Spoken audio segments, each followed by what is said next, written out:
Welcome to Eyewitness News. Thank you, and thank you for having me on.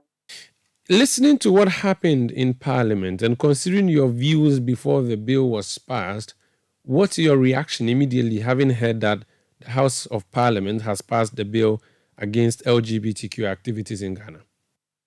Well, I must say that I wasn't surprised, even though I was disappointed. And the reason I say I wasn't surprised was that I have followed, and you rightly said, we opposed the bill right from when it was proposed. We sent, and it's a big 1818 individuals who came together. We sent a memo to the parliamentary committee at the time, pointing out, we see that the bill went through a lot of revisions and amendments, but the essence of the bill still stands. It was our view, and it is still our view, as we indicated in a press statement we issued yesterday, that if the bill is passed, and we anticipated it will probably be passed today, it would be a sad day for our democracy, because the implications of the bill affect us all, not just people with a sexual orientation that we do not like. The bill has gone through various stages. It took 3 years for the proponents and the opponents in the House to debate it, and there have been a lot of surgical operations conducted on the bill. In fact, the latest needles and syringes entered the bill today, and it has been made whole now in the eyes of the 275 MPs, and it has been passed. Are you saying that despite all the revisions and reviews that were done, the amendments that were done before the passage, the bill, in your view, is still unwholesome? Absolutely, and without any question in my mind. You know, you said that the bill has gone through all of these things and it was passed by 275 people. Did you see the chamber? Did you see the chamber? I don't even think they had a quorum. It was an empty chamber that I was seeing from my TV screen. The issue of quorum. Just a second.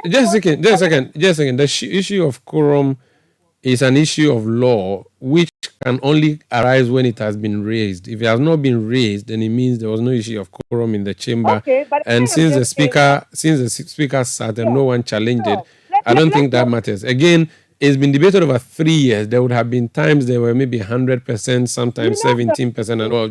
I'm just trying to say that if there was an issue of no quorum, that's a legal matter that could have been raised. Since it has not been raised, the assumption now is that all 275 MPs were in the House and they approved it, whether or not you were on sick leave or not. Correcting you. You can say that the bill has been passed, but I am correcting you. You cannot factually say all 275 people were in the House, because they were not. But when the speaker put the question, we didn't hear anybody say no. Nor there. Nobody said no. Yes, but you know, I believe in factuality when you're reporting. 275 people were not in the House at the time that the motion was moved on the bill today. But it doesn't matter, does it? Parliament has passed the bill. The majority has had its say. And the reason that our position has not changed is that we think that in a democracy, it is not only what the majority wants that holds sway. It is protection of the rights of minorities. So when it comes to human rights, it's not an issue for the majority to approve or disapprove. You see, let me give you an example. If you go to certain communities, maybe now it may change a little bit, but at the time when we were fighting unlawful traditional practices, if you go into those communities, the majority will say, this is our tradition, let us do it. But does it conform to the Constitution? Does it? And does it protect the rights of minorities? That's what democracy is about. It's about having the majority rule on certain things, but there are strong constitutional provisions that protect the minority, including minority views. Look, even the provisions in our constitution charge the state media to accommodate divergent views. It didn't say that if those divergent views have to do with people's sexual orientation, you shouldn't allow it to be expressed. But this bill will preclude them from accommodating divergent views. You have. If I were you people in the media, I would read the bill because we have, in part of our advocacy, we have gone around the country and it is clear to us because we asked specifically, hardly anybody has read this bill. Hardly. That's why there will be provisions that will come as a shock to you. But that's where we are. The publications that are making the rounds are suggesting that you are asking the president not to sign.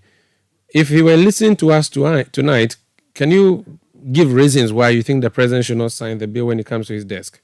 Yes, we are asking the president not to sign the bill for a plethora of reasons, which we stated in our press statement yesterday.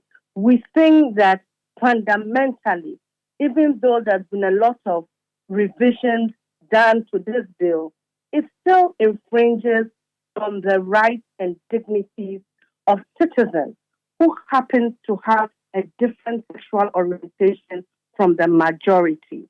We note that, the bill undermines our democratic principles as a country that has a constitution that promotes non-discrimination on many grounds, including on the grounds of gender.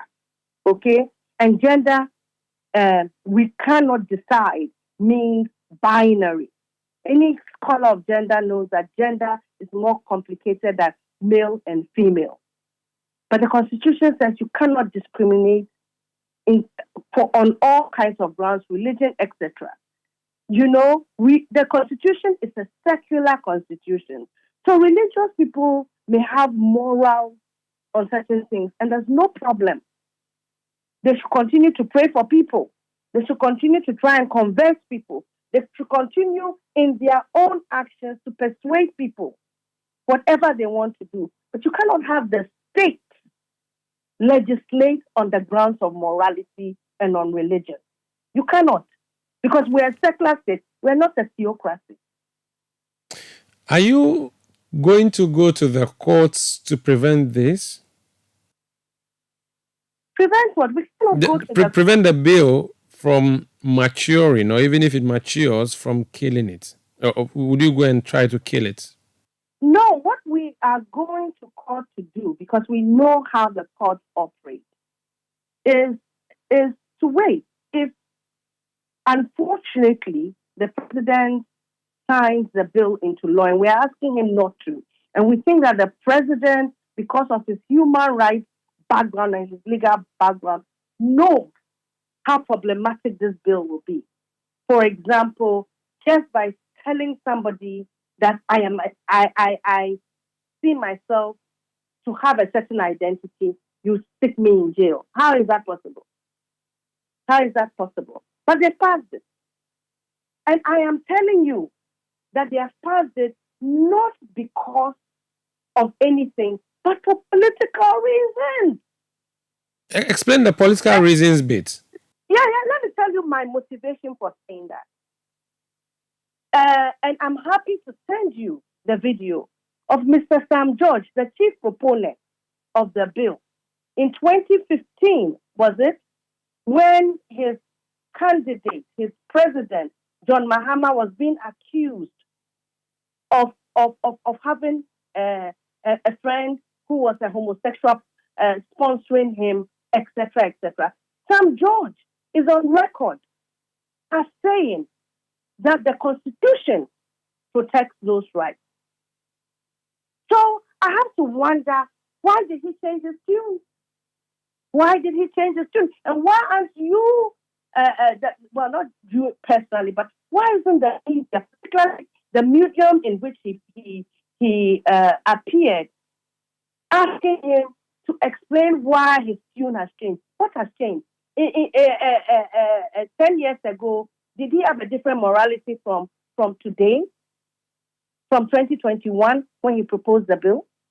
That's why I'm saying that it's just politics. They are walking over the bodies of vulnerable people. Because as for people of a sexual orientation, they know that there's a stigma to it. They know there's disapproval of it. So they are powerless. And that's why the Constitution is there. And that's why there are advocates like us to give these issues voice. That's what a democracy allows. But even in this bill, they want to stop that possibility that we have as democratic citizens. If you advocate, you can go to jail for 5 years. How is that? So there should be no debate. Once the bill is passed, we should be afraid, very afraid, because the principles in this bill can be misused for other minorities. Trust me. Other minorities. Trust me. And when it comes, we will look up and say, how did we get here? And we got here because we all thought that because we are not of that sexual orientation, we don't know people of that sexual orientation, or they are not our friends, it's okay for them to be persecuted and prosecuted in law. We were silent. That's why we say it's a sad day for democracy. Very well. Thank you so much for speaking to us, and thank you for the time. For having me on. Thank you. That's Professor Audrey Gadzekpo. Always maintained her position, her stance against